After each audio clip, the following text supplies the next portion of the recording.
भारत पर जैसा कि संभावित चक्रवाती तूफान रेमल के उठने को लेकर जो आशंकाएं लगातार बढ़ी हुई थी, वो आशंकाएं अभी भी प्रबल है और संभावना ये है कि पूरी तरह से अब स्पष्ट हो रहा है कि चक्रवाती तूफान जो है वो बनेगा और इसके भारत के आने की संभावनाएं कितनी है, मैं इस वीडियो में जानकारी देने की कोशिश करूंगा।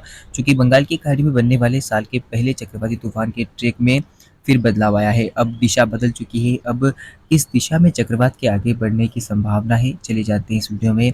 आपसे एक अनुरोध रहेगा कि वीडियो को लाइक करना ना भूलें, चैनल को सब्सक्राइब कीजिएगा, बेल आइकन ऑन करें ताकि आपके पास मौसम से जुड़े हुए और साइक्लोन से जुड़े हुए सभी अपडेट जो है वो समय अनुसार पहुंचते रहे आपकी मोबाइल की स्क्रीन पर। शुरुआत करते हैं कि बंगाल की खाड़ी में चक्रवाती तूफान को लेकर क्या कुछ संभावना है, क्योंकि मॉडल में जो लगातार बदलाव आ रहे हैं उसके चलते ये सुनिश्चित नहीं हो पा रहा है कि आखिरकार चक्रवात किस दिशा में आगे बढ़ेगा। चक्रवाती तूफान को लेकर एक नया अपडेट निकल कर आ रहा है। जिस तरह से पहले अनुमान लगाया जा रहा था कि सिस्टम सीधा-सीधा म्यांमार और पूर्वोत्तर भारत को प्रभावित करेगा, लैंडफॉल करेगा, तो ऐसे में अब वो संभावनाएँ जो है वो पूरी तरह से स्पष्ट नहीं है, क्योंकि अब नया ट्रैक निकल कर आ रहा है चक्रवाती तूफान को लेकर। तो मैं इस वीडियो में यही बात करूँगा कि आखिरकार जो ट्रैक में बदलाव आया है वो किस तरह से है और किस इंटेंसिटी के साथ भारत के राज्यों से साइक्लोनिक स्टॉर्म के टकराने की संभावना है।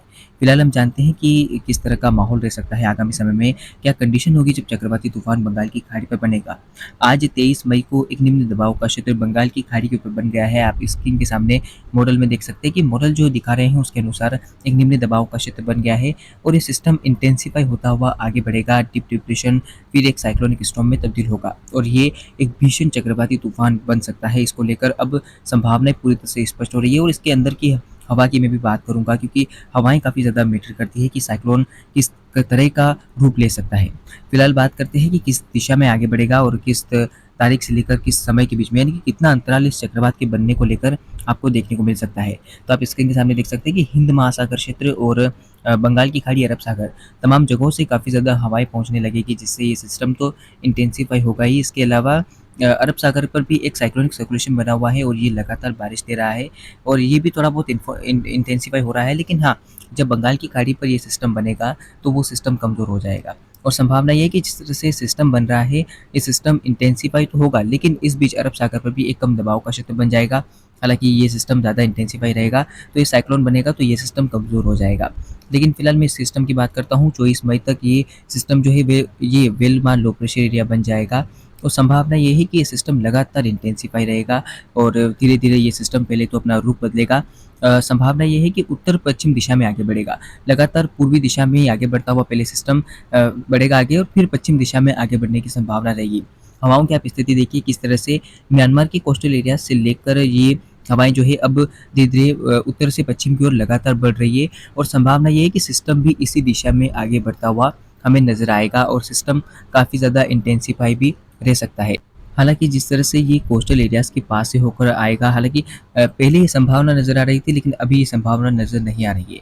अगर विंड स्पीड की बात की जाए, ये जब सिस्टम डिप्रेशन की इंटेंसिटी में आ जाएगा तब 32 से 40 किलोमीटर प्रति घंटे की रफ्तार से हवाएँ चलने की आशंका इसमें हमें नज़र आ रही है और सिस्टम काफ़ी ज़्यादा इंटेंसिफाई होने लगेगा, क्योंकि हिंद महासागर क्षेत्र से मानसून की हवाएँ भी आने लगेगी। मानसून जिस तरह से लगातार प्रगति कर रहा है, तो मानसून की हवाएँ भी इसमें मिलेगी, जिससे ये और इंटेंसिफाई होगा। 24 मई और 25 मई के बीच की आप स्थिति देख सकते हैं कि किस तरह से सिस्टम जो है वो डीप डिप्रेशन और फिर साइक्लोनिक स्टॉर्म की इंटेंसिटी लेकर अब आगे बढ़ गया है। 24 और 25 मई तक इसके साइक्लोनिक स्टॉर्म बनने की जो आशंकाएं हैं वो यहाँ पर आपको प्रबल तौर पर नजर आएगी और संभावना ये है कि ये सिस्टम काफ़ी भीषण चक्रवात में भी तब्दील हो सकता है। तो अब इसको लेकर आप देखिए परिस्थितियाँ किस तरह से मैटर कर रही है। परिस्थितियाँ काफ़ी ज़्यादा इंटेंसिफाई होती हुई यहाँ पर आपको नजर आ सकती है। आप देखिए कि म्यांमार कोस्ट से लेकर जो पूर्वोत्तर भारत का एरिया है वो भी अब प्रभावित होता हुआ नजर आएगा। बंगाल की खाड़ी के एक बड़े हिस्से में प्रभावितता आपको देखने को मिलेगी और 26 और 25 मई के बीच की अगर बात की जाए तो ये सिस्टम एक साइक्लोनिक स्टॉर्म में तब्दील हो जाएगा और इसके अंदर 60 से 65 किलोमीटर प्रति घंटे की रफ्तार से हवाएं चलने की आशंका हमें नजर आ रही है। और साइक्लोनिक स्टॉर्म जब इंटेंसिफाई हो रहा है तो इससे भारत के राज्यों पर भी बारिश होने की संभावना रहेगी। चक्रवाती तूफान के ट्रैक की मैं बात कर रहा था, ट्रैक में बदलाव आया है और ये ट्रैक इस बार उपहिमालय पश्चिम बंगाल की ओर जाने की आशंका को दर्शा रहा है। पश्चिम बंगाल, उड़ीसा में भीषण बारिश होने की संभावना रहेगी और अगर बात तूफ़ान के टकराने की करें तो ये सिस्टम जो है वो पश्चिम बंगाल से टकरा सकता है और इसके पश्चिम बंगाल को हिट करने की जो आशंका है वो अब धीरे-धीरे पूरी तरह से प्रबल नज़र आ रही है। इसी बीच ओडिशा में भी बारिश को लेकर परिस्थितियाँ बनेगी। अगर आपको विंड स्पीड की बात दिखाने की कोशिश करूँ तो आप देखिए कि किस तरह से 60 किलोमीटर प्रति घंटे की रफ़्तार से इसके अंदर हवाएँ चलने की आशंका नज़र आ रही है।